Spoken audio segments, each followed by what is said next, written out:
सबसे पहले हम आपको चीन से आई एक खतरनाक खबर दिखाएंगे जो आपको चिंता में डाल देगी। चीन ने पूर्वी लद्दाख में पेंगोंग झील पर एक नया पुल बनाना शुरू कर दिया है और यह पुल LAC से सिर्फ 25 किलोमीटर दूर है।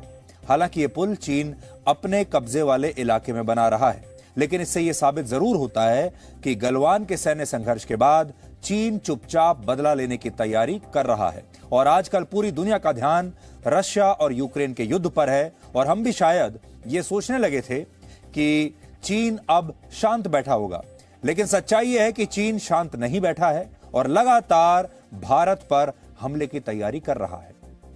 सैटेलाइट से ली गई इन नई तस्वीरों के मुताबिक चीन ने पूर्वी लद्दाख में पेंगोंग झील पर एक नए पुल का निर्माण शुरू कर दिया है और चिंताजनक बात यह है कि यह पुल इस बात को ध्यान में रखते हुए बनाया जा रहा है कि यहां से बख्तरबंद गाड़ियां और चीन की सेना के ट्रक हथियार लेकर आसानी से गुजर सके।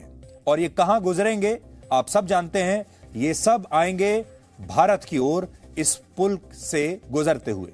यानी यह पुल आकार में बड़ा है और इसे खास तौर पर चीन की सेना की मदद के लिए बनाया जा रहा है। इससे पहले भी चीन इसी पेंगोंग झील के इसी इलाके में एक और पुल बना चुका है और इस पुल का निर्माण अक्टूबर 2021 में शुरू हुआ था और पिछले ही महीने कुछ मीडिया रिपोर्ट्स आई थीं जिनमें बताया गया था कि चीन ने इस पुल को बनाने का काम अब पूरा कर लिया है।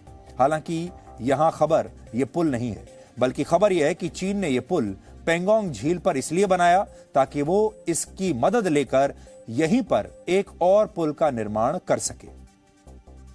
ऐसे पुल को सपोर्ट ब्रिज या बेली ब्रिज कहते हैं और बताया यह जा रहा है कि नए पुल को बनाने के लिए जो क्रेन और दूसरे उपकरण इस्तेमाल किए जा रहे हैं उनकी आवाजाही उसी पुल से हो रही है जो पिछले महीने ही बनकर तैयार हुआ है। भारत के विदेश मंत्रालय ने भी इस पर ऐतराज जताया है और कहा है कि भारत सीमा पर चीन की इन गतिविधियों पर कड़ी नजर रख रहा है। ब्रिज के बारे में रिपोर्ट देखी है, ये मिलिट्री इशू है, इसमें मैं कह नहीं पाऊंगा ये कहां पे एग्जैक्टली है। और हमने जैसे कहा है ये पूरा एरिया हमें ऑक्युपाइड एरिया पे रखा मानते हैं और इसके डिटेल्स और उसके क्या इम्प्लीकेशंस है ये I think ministry of defence का ही बेटर वो बता पाएंगे उसमें। पर अगर हमारे पास इसमें और कुछ शेयर करने के लिए रहा तो हम बताएंगे। अभी हम उसको हमने भी मीडिया रिपोर्ट्स और अदर रिपोर्ट्स देखी हैं। Presenting B News app available on Google Play and App Store. Download it now.